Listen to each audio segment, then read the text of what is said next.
Live Viper 6 Skyview Network, sponsored by Terry Lambert Hyundai. Now on News Channel 6 at 6, temperature is expected to drop tonight. How those without a home can stay warm as yours at 6 starts now. Live from Television Park, this is WJBF News Channel 6 at 6.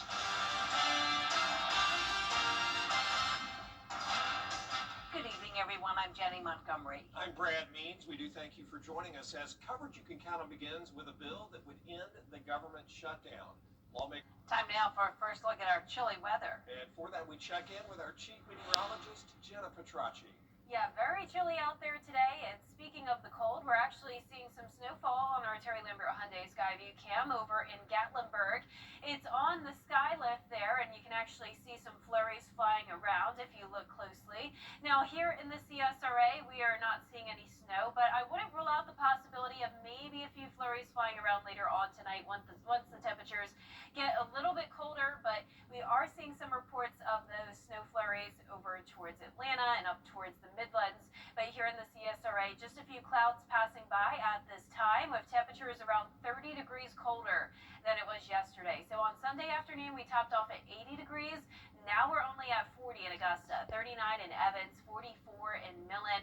Some of us already getting close to that freezing mark, 35 in Crawfordville and 37 in Lincolnton. It's also a very windy day, and that's making it feel even colder. Those sustained winds up to 25 and the gusts up to around 35 miles per hour. So that's making it feel even colder. In fact, the wind chill is now down to 25 in Crawfordville, 29 in Augusta and Aiken. So for the rest of our evening, we're going to see those temperatures fall into the 30s and then eventually down to 33 at 9 p.m. And get ready for those 20s tomorrow morning. I'll have more details on your forecast coming up. Back to you. All right, thanks so much, Jenna. With freeze warnings being issued for nearly every county across the two-state, organizations are working to help our most vulnerable. Local nonprofits do have resources available for those who are homeless, who are just struggling for the next few days. Graham Lee is live outside of Garden City Gospel Mission. And Graham, that agency, along with the Salvation Army, trying to help everybody out here. All right, Brad, organizations like the Garden City Gospel Mission say if they're not helping the homeless in the summertime stay cool, they're making sure the homeless stay warm in the fall and winter months. Temperatures over the next few days are expected to dip into the 30s. The Salvation Army says it's this time of year where they see an uptick in the number of homeless needing help. Once the weather starts to drop, you'll start to see the unhoused in this community come here to receive the assistance that they need. The shelter on Park Avenue is nearly full, housing men, women, and children. Volunteers continue to pass out warm meals, and the shelter is ready to operate as a warming station. They'll be able to come in during the daytime for about 30 minutes to an hour and a half, sit down in our commons area, get warm. Sometimes we'll have soup ready for them and coffee. Across the river, the Garden City Gospel Mission is also full every night, but they plan to have their lobby open as a warming center for those who need it. What we can do for when it's cold like this is if somebody needs to get off the street for a little bit, they can come into our lobby from 7 to 3. But as both organizations work to help our most vulnerable population, they need your help to do it. It is so important. We forget that this is our community. These are members of our community that are out right now in this weather. So it's going to take the community coming together to be able to help those that we help. So the Garden City Gospel Mission actually held a charity dinner this past Friday to help the homeless, and they ended up raising $16,000, which will help go towards their goal long term to expand their capacity here and help the homeless even more. So you can find out ways to help organizations like Garden City Gospel Mission and Salvation Army on our website, WJBF.com. Live in Augusta, Graham Lee, WJBF News Channel 6. The Governor's Office of Highway Safety working to keep us safe on Georgia roads during the holidays. That means more officers out there. They're going to do the Click It or Ticket campaign to make sure everybody's buckled up.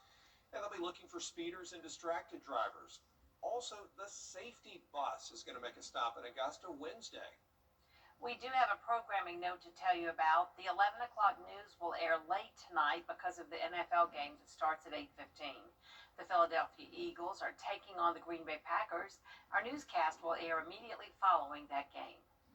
Tomorrow on Jenny, a big fundraiser for an important cause. The annual Chef's Extravaganza is an evening of great food, drinks, and live music.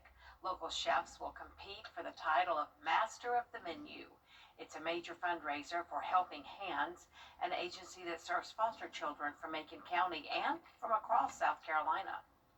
You know, they're stressed, they're anxious, they're angry, rightfully so. They've endured different things, and you know, when they come to us, we want to make sure that we can get them on a good track and then provide them education and provide them life skills and things of that nature to then just really turn their lives into something more positive, hopefully.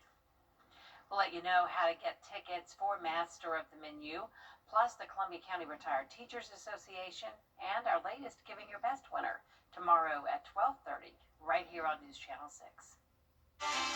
President Donald Trump says he wants the United States to test its nuclear weapons. I'm Vinay Simlot in Washington. The Energy Secretary is in charge of the U.S.'s nuclear stockpiles. We asked him how those tests will look. Two big guests. One WJBF News Channel 6.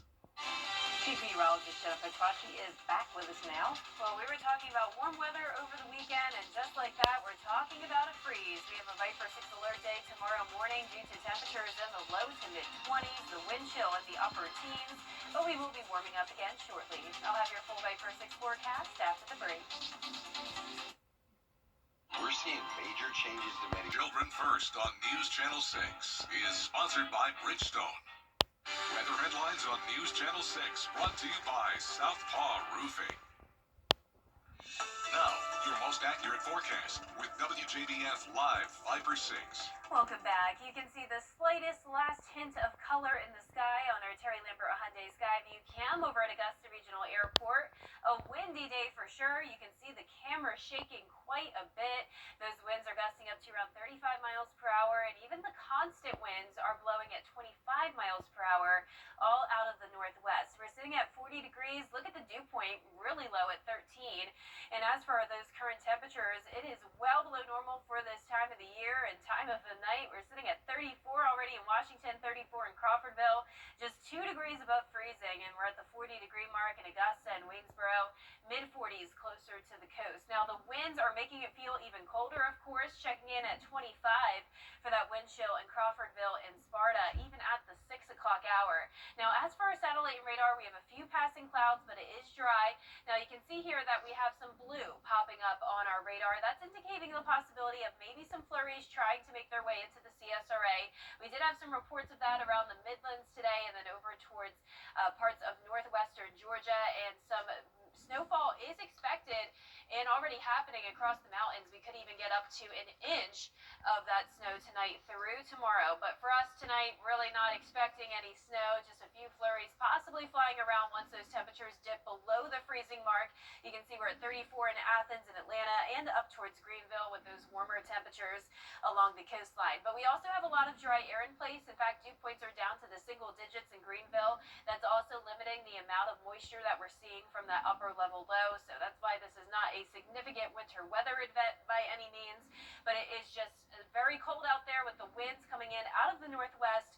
Those gusts across the two-state all up to 35 miles per hour. And we will still be under a lake wind advisory through 4 o'clock tomorrow morning. Even outside of the counties included under this advisory, it will be windy everywhere, with temperatures dropping as low as 23. Now, in the places sheltered from the wind, it will be even colder. But of course, the wind also makes it feel colder outside. So remember to protect the 4 Ps, people, pets, plants, and it wouldn't hurt to let your faucet strip tonight. Now, a lot of times we don't have issues with pipes bursting until we get to around 20 degrees or below for an extended period of time. But we will be getting close in some places in the mid-20s all across the area tonight.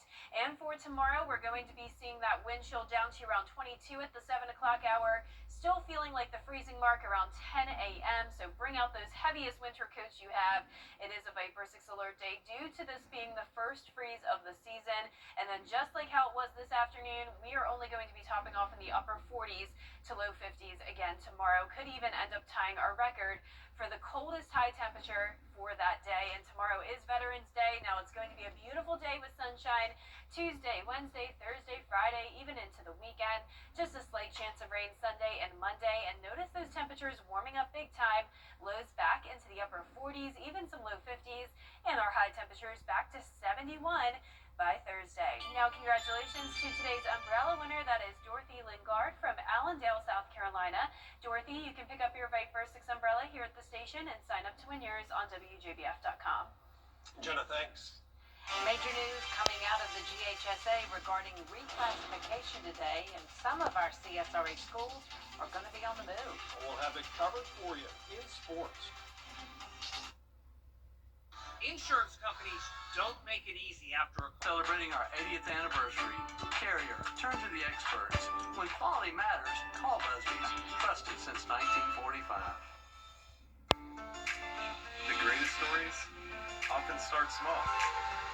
A quiet beginning to something much bigger. At SRP, they'll help you take the driver's seat in life, giving you the confidence to move forward And the support to stand on your own, wherever the road may lead. SRP is here for you, for what you plan And what you never see coming. I'm so sorry. Because sometimes the smallest moments, become the heart of your story. and when a new chapter begins, it helps to have someone you trust, At SRP, they stay one step ahead. so you can protect What matters most.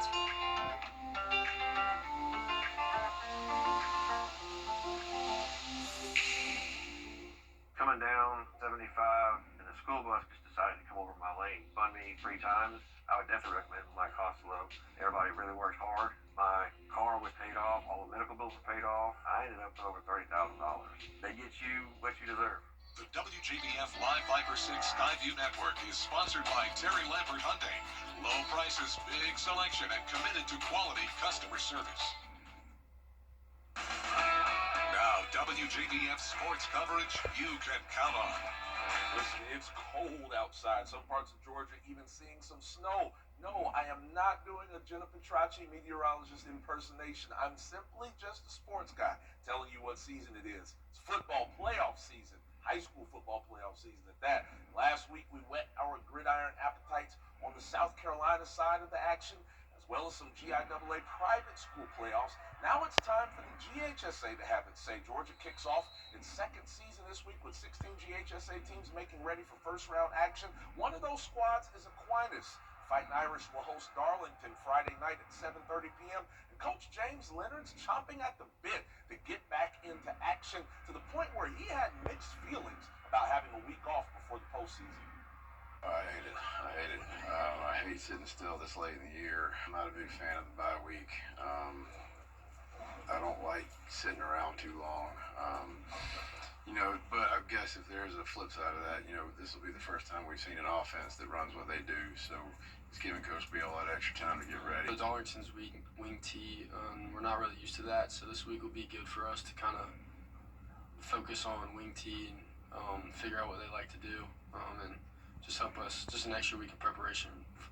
And we'll see if the prep pays off. Kickoff for that game at Aquinas Friday at 7:30 p.m.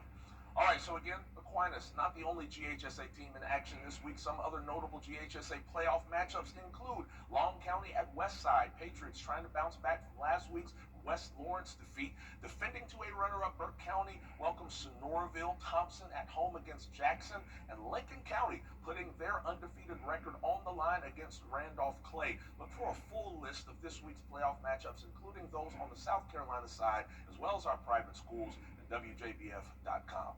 Now let's stay put on the GHSA tip, as several CSRA schools went before the GHSA reclassification committee today to appeal their proposed classification.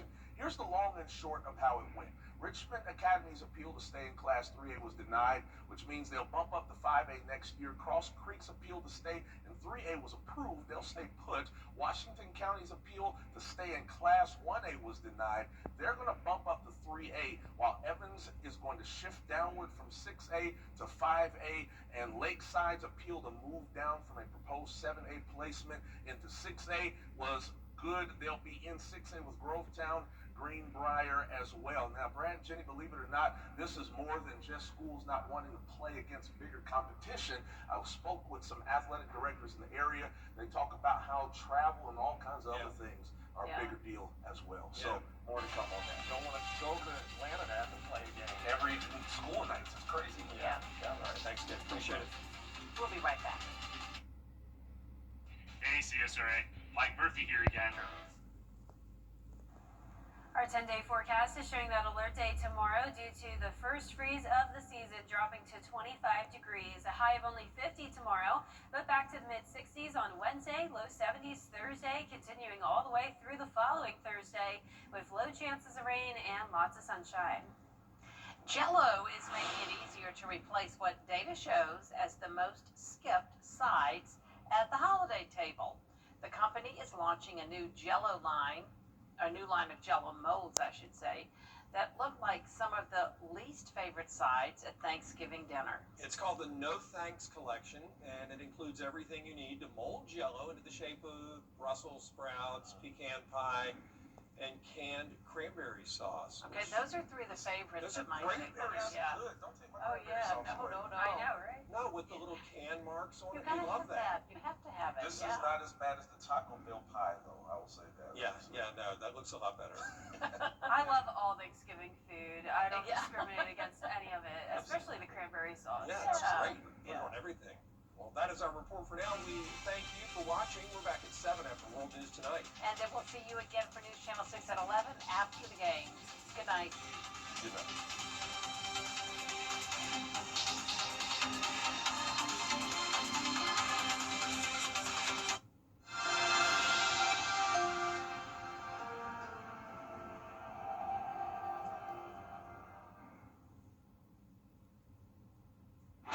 Today we have breaking news right